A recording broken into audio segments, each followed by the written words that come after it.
नमस्कार। चलिए शुरू करते हैं आज के खबरों की व्याख्या। पहली खबर, रूस यूक्रेन के बीच शांति प्रयासों में मदद को भारत तैयार।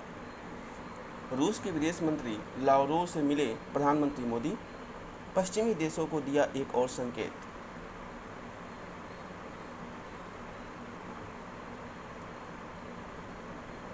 लावरोव ने भारत को बताया महत्वपूर्ण देश, कहा निभा सकता है मध्यस्थ की भूमिका। रूस के साथ अपने रिश्तों को तोड़ने को लेकर अमेरिका व पश्चिमी देशों की तरफ से पड़ रहे दबाव के बीच भारत ने शुक्रवार को एक बार फिर अपनी मंशा साफ कर दी कि वह अपने हितों के हिसाब से ही फैसला करेगा। भारत की यात्रा पर आए रूस के विदेश मंत्री सर्गेई लावरोव की पीएम नरेंद्र मोदी और विदेश मंत्री एस जयशंकर से अलग अलग मुलाकात हुई, जिसमें यूक्रेन के हालात के साथ ही द्विपक्षीय रिश्तों के महत्वपूर्ण बिंदुओं पर बात हुई। प्रधानमंत्री मोदी ने कहा कि भारत यूक्रेन में संघर्ष को सुलझाने के लिए शांति प्रयासों में किसी भी तरह से मदद करने को तैयार है। भारत के साथ स्थानीय मुद्रा में कारोबार को बढ़ाने की भी कही बात। बोले भारत को भी खरीदना चाहे हम उपलब्ध कराने को तैयार। प्रोन्नति में कोटा रद्द करने से फैल सकती है अशांति। केंद्र सरकार ने सुप्रीम कोर्ट को बताया है कि सरकारी नौकरियों में अनुसूचित जाति एवं जनजाति SC/ST के कर्मचारियों के लिए प्रोन्नति में आरक्षण खत्म करने से कर्मचारियों में अशांति फैल सकती है और कई याचिकाएं भी दाखिल हो सकती हैं। जस्टिस L नागेश्वर राव और जस्टिस BR गवई की पीठ के समक्ष दाखिल हलफनामे में केंद्र ने सूचित किया कि आरक्षण की नीति संविधान और इस अदालत द्वारा निर्धारित कानून के अनुरूप है।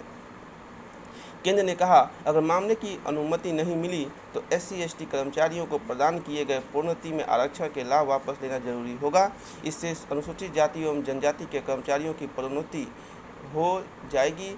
उनके वेतन का पुनर्निर्धारण करना होगा, जिसमें कई कर्मचारियों की पेंशन का पुनर्निर्धारण शामिल है जो इस दौरान सेवानिवृत्त हुए होंगे और उन्हें भुगतान किए गए अधिक वेतन या पेंशन की वसूली करनी होगी।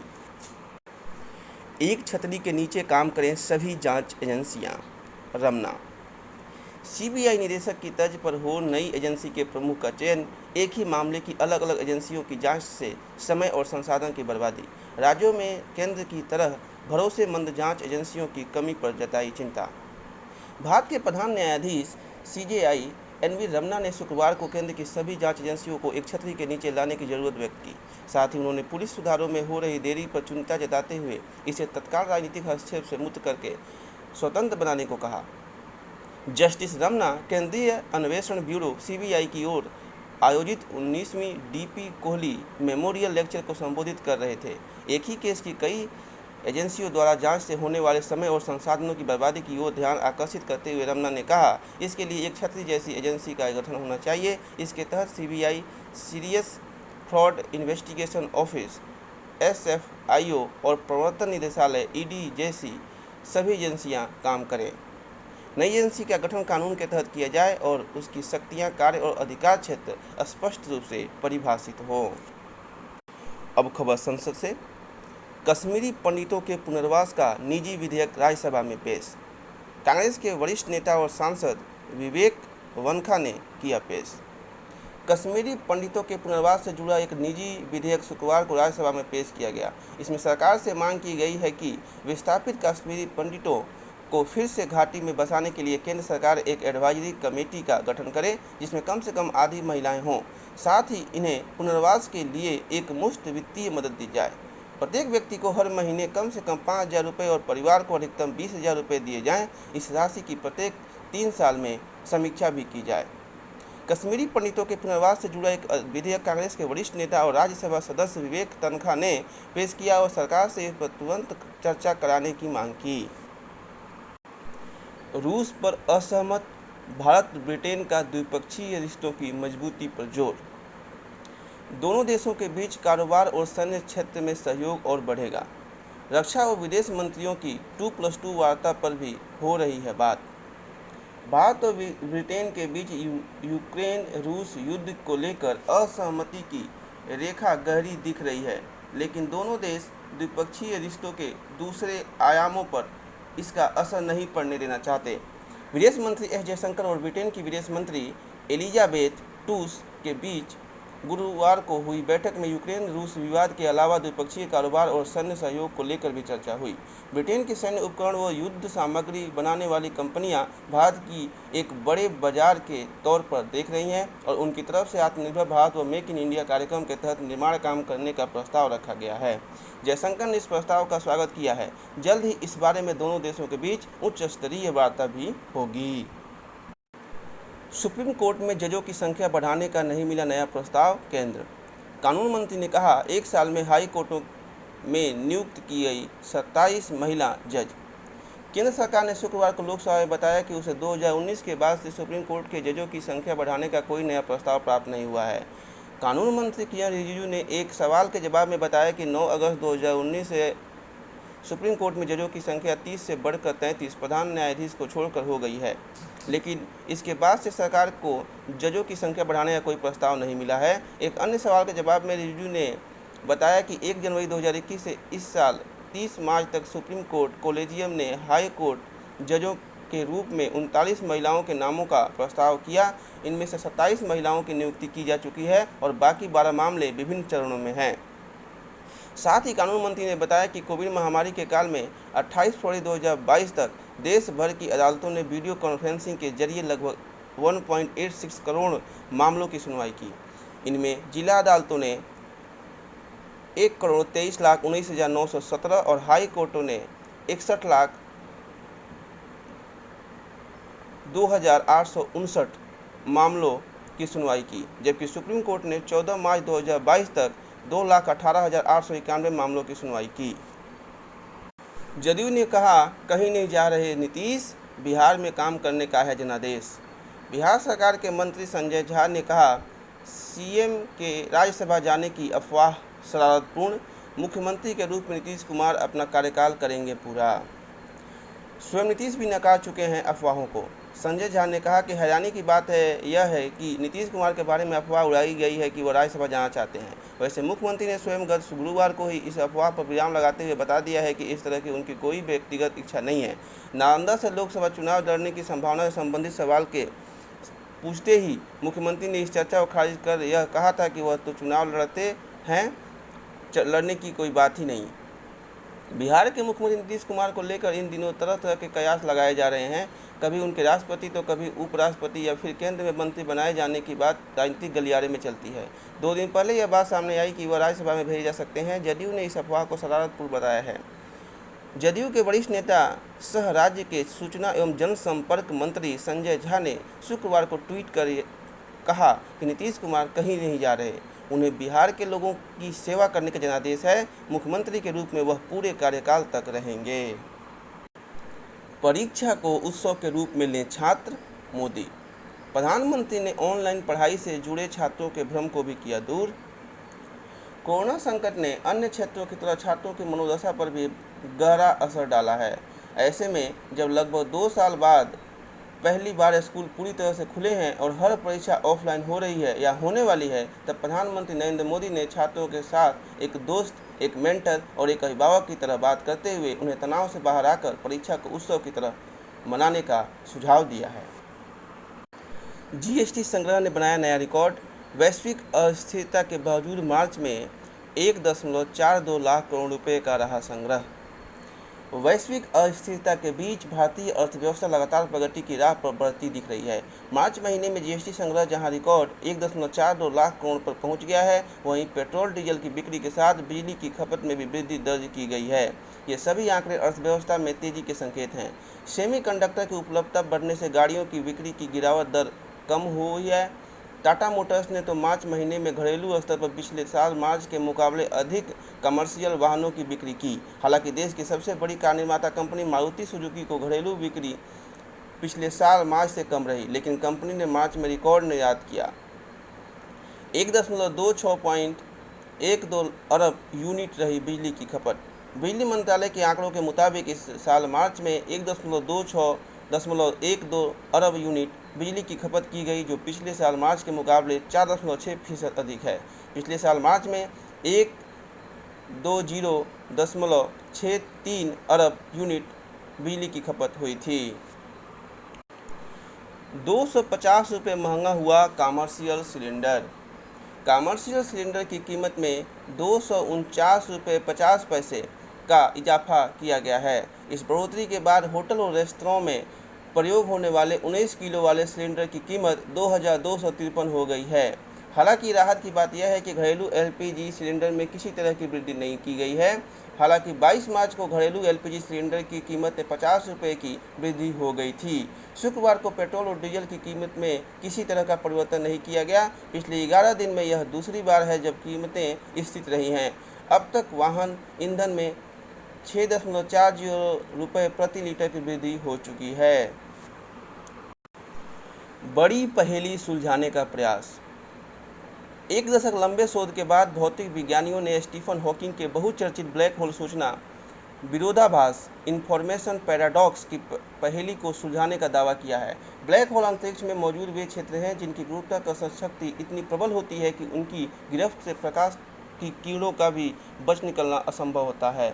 जब भीमकाय तारों का हाइड्रोजन और हीलियम रूपी ईंधन खत्म हो जाता है तब उन्हें फैला कर रखने वाली ऊर्जा भी खत्म हो जाती है। ऐसे में अत्यधिक गुरुत्वाकर्षण के कारण वे सिकुड़ कर बेहद सघन पिंड ब्लैक होल बन जाते हैं। ब्लैक होल के बारे में हमारी वर्तमान समझ काफ़ी हद तक स्टीफन हॉकिंग के शोध कार्यों पर आधारित है। हॉकिंग ने 1974 में आइंस्टीन के सामान्य सापेक्षता सिद्धांत और क्वांटम यांत्रिकी के सिद्धांतों के आधार पर यह दर्शाया कि ब्लैक होल पूरी तरह से काले नहीं होते, बल्कि वे अल्प मात्रा में विकिरणों को उत्सर्जित करते हैं। ब्लैक होल को लेकर हमारी समझ हद तक हॉकिंग के शोध कार्यों पर आधारित है, जिसे अब नई दिशा मिली है। अब खबर बिहार से। सुधरेगी व्यवस्था। पुलिसिंग व्यवस्था में 5 वर्ष बाद जिला से स्थानांतरण पर सरकार की मंशा सुधार की है। अब पुलिसकर्मियों को भी अपनी जिम्मेदारी का पालन पूरी निष्ठा के साथ करना चाहिए। प्रदेश सरकार ने किसी एक जिले में निरीक्षक से सिपाही स्तर के पुलिसकर्मी को अधिकतम 5 वर्षों के लिए तैनात करने का बेहतर निर्णय लिया है। इसके साथ ही अब किसी रेंज क्षेत्र में उनकी तैनाती 8 साल से अधिक के लिए नहीं होगी। इससे पहले इन कर्मियों का कार्यकाल जिला में 6, रेंज में 8 तथा जोन प्रक्षेत्र में 10 वर्ष था। इस निर्णय से पुलिसिंग की व्यवस्था में और सुधार की उम्मीद की जा सकती है। राज्य सरकार कानून व्यवस्था की स्थिति को बेहतर बनाने के लिए हर स्तर पर प्रयास कर रही है।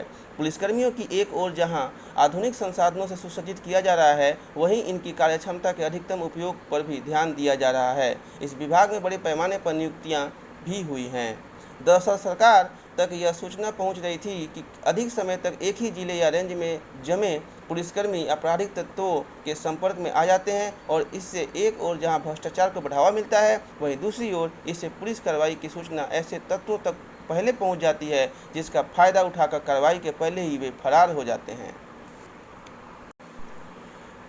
अब अंतर्राष्ट्रीय खबर। रूस पर यूक्रेन का पलटवार, सीमा में घुसकर उड़ाया तेल डिपो। रूस ने कहा बढ़ेगा तनाव, मारिउपोल जा रही सहायता रोकी। रूस और यूक्रेन के बीच ऑनलाइन वार्ता। तुर्की के इस्तांबुल शहर में मंगलवार को हुई आमने सामने की वार्ता के बाद शुक्रवार को रूस और यूक्रेन के प्रतिनिधिमंडलों ने ऑनलाइन वार्ता की है। दोनों देशों के बीच यह वार्ता रूस के बेलगोरोड शहर के तेल भंडार पर यूक्रेनी हमले के बाद हुई है। इस हमले के बाद रूसी सेना ने मारिउपोल भेजी जा रही मानवीय सहायता को रोक दिया। रूसी सेना की घेराबंदी वाले मारिउपोल में करीब 1,60,000 लोग महीने भर से फंसे हैं। वापस यूक्रेन के कब्जे में आया चेर्नोबिल परमाणु संयंत्र। यूक्रेन के चर्चित चेर्नोबिल परमाणु संयंत्र को रूसी सैनिकों ने शुक्रवार सुबह पूरी तरह से खाली कर दिया। अब संयंत्र पर पूर्व की भांति यूक्रेन के कब्जे में आ गया है और उसके अधिकारियों ने वहां पर कार्य करना शुरू कर दिया है। 24 फरवरी को यूक्रेन पर हमले के अगले ही दिन रूसी सेना ने चेर्नोबिल पर कब्जा कर लिया था। दुर्घटना के बाद से यह संयंत्र में रिएक्टर कार्य नहीं कर रहे हैं, लेकिन वहां पर रेडियो एक्टिव तत्वों का भारी मात्रा में कबाड़ मौजूद है, इसलिए यह संयंत्र खतरनाक बना हुआ है। यूक्रेन की सरकारी बिजली कंपनी इनरगोटम ने कहा है कि विकिरण के शिकार होने के बाद रूसी सैनिकों ने चेर्नोबिल छोड़ा है। डुरंड रेखा पर तनाव, पाक तालिबान ने एक दूसरे को प्रतिरोध नोट सौंपे। डुरंड रेखा पर पाकिस्तानी सैनिकों और तालिबानी सैनिकों के मध्य तनाव जारी रहने के बीच दोनों देशों के विदेश मंत्रालयों ने एक दूसरे को प्रतिरोध नोट सौंपे हैं। नोट में एक दूसरे पर सीमा पर आक्रामक रुख प्रदर्शित करने का आरोप लगाया गया है। पाकिस्तान के विदेश मंत्रालय ने 25 फरवरी को इस्लामाबाद में अफगान दूतावास को सौंपे गए प्रतिरोध नोट में अफगान सीमा सुरक्षा कर्मियों द्वारा अपनाई जा रही आक्रामक प्रवृत्ति, सीमा पार उल्लंघन और आपसी सहमति एवं स्थापित प्रक्रियाओं के उल्लंघन की बढ़ती घटनाओं की निंदा की थी। जवाब में 6 मार्च को तालिबान ने काबुल में पाकिस्तान दूतावास को अपना प्रतिरोध पत्र सौंपा। तालिबान ने ड्रोन रेखा पर विभिन्न स्थानों पर पाकिस्तानी टोही विमान ड्रोन के उल्लंघन और फायरिंग का विरोध किया। तालिबान ने फिर 27 मार्च को पाकिस्तानी दूतावास को प्रतिरोध सौंपा। तालिबान ने आरोप लगाया कि पाकिस्तानी सेना के अधिकारी खोस्त प्रांत में जाजी मैदान जिले के निवासियों को इलाका छोड़ने या गंभीर परिणाम भुगतने की चेतावनी दे रहे हैं। तालिबान ड्रोन रेखा को सीमा नहीं मानता है। अब खबर खेल के मैदान से। उमेश के हमले के बाद रसेल की बमबारी, यादव ने लिए 4 विकेट, आंद्रे रसल ने ताबड़तोड़ 7 रन बनाए, केकेआर ने पंजाब को रौंदा। इस आईपीएल में कोलकाता नाइट राइडर्स केकेआर की जर्सी पहनने वाले दाएं हाथ के तेज गेंदबाज उमेश यादव एक नए अंदाज में ही नजर आ रहे हैं। पहले चेन्नई सुपर किंग्स, फिर रॉयल चैलेंजर्स बेंगलुरु और अब पंजाब किंग्स। अब तक खेले तीनों मैचों में वह 8 विकेट लेकर पर्पल कैप हासिल कर चुके हैं। नींद में कमी से बढ़ सकती है पेट की चर्बी। सामान्य नींद लेने वालों की तुलना में 9 से 11% ज़्यादा तक बढ़ती है हानिकारक चर्बी। अब खबर अनुसंधान से। मशरूम खाने से आंत रहती है सेहतमंद। मशरूम, कुकुरमुत्ता और कोई भी खाने योग्य फंगस के सेवन से आपकी आंत सेहतमंद रहती है, खासकर तब जब आप पिज़्ज़ा बर्गर जैसे पश्चिमी भोजन के आदी हों। पिज़्ज़ा बर्गर जैसे फैटी और शुगर युक्त भोजन से लोगों में मोटापा बढ़ता है। वे टाइप 2 डायबिटीज, हृदय संबंधी बीमारियों और कुछ प्रकार के कैंसर से पीड़ित हो सकते हैं। ऐसे भोजन से दूरी बनाए नहीं रख पाने की सूरत में भी आप भरपूर मशरूम खाएंगे तो जंक फूड से सबसे पहले प्रभावित होने वाली आंत चुस्त दुरुस्त बनी रहेगी। मैसाचुसेट्स यूनिवर्सिटी के शोधकर्ताओं ने बताया कि अगर डाइट और लाइफस्टाइल में थोड़ा बदलाव किया जाए तो इसका लाभ मिल सकता है। इससे उन लोगों के उपापचय मेटाबॉलिज्म पर भी असर पड़ता है। उससे संबंधित जीन ऐसे जानलेवा रोगों के विकास को प्रभावित करते हैं। न्यूट्रिशनिस्ट झेनुआ लियू ने बताया कि आंत की गड़बड़ियों को दूर करने पश्चिमी भोजन से होने वाले रोगों को रोका जा सकता है। शोध में पाया गया कि एक दुर्लभ बैक्टीरियम टूरुसीबैक्टर उच्च वसा वाले आहार से जनित मोटापे को नियंत्रित कर सकता है। अब कुछ महत्वपूर्ण तथ्य। देश की सबसे लंबी चेन्नई नासरी सुरंग का उद्घाटन। 2017 में आज ही प्रधानमंत्री नरेंद्र मोदी ने देश की सबसे लंबी चेन्नई नासरी सुरंग का उद्घाटन किया था। 9.28 किलोमीटर लंबी यह सुरंग जम्मू कश्मीर में NH-44 का हिस्सा है।